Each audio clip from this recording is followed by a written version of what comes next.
We're going to disassemble the subwoofer from Boston Acoustics, the BA735.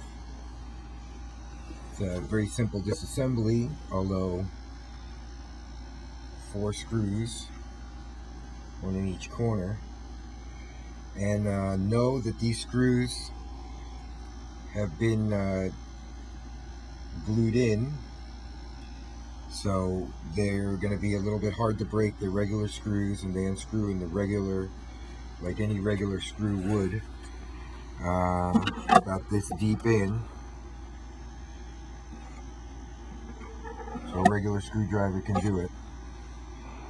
Then once you get those 4 off, then disassembling it is also tricky. Pry the 2 halves apart, and notice that there's a black seal that they use to prevent rattling. So because of those things, it's going to be a little bit tricky to take apart, but they're regular screws that unscrew as normal in the counterclockwise direction.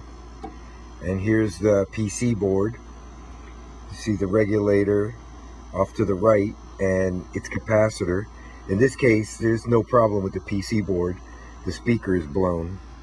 The speaker that's in here is shielded magnetically, and it just affixes with the 4 screws. Also, they've been glued in, so we'll break those and do the repair here. So that's the digital BA735 subwoofer speaker.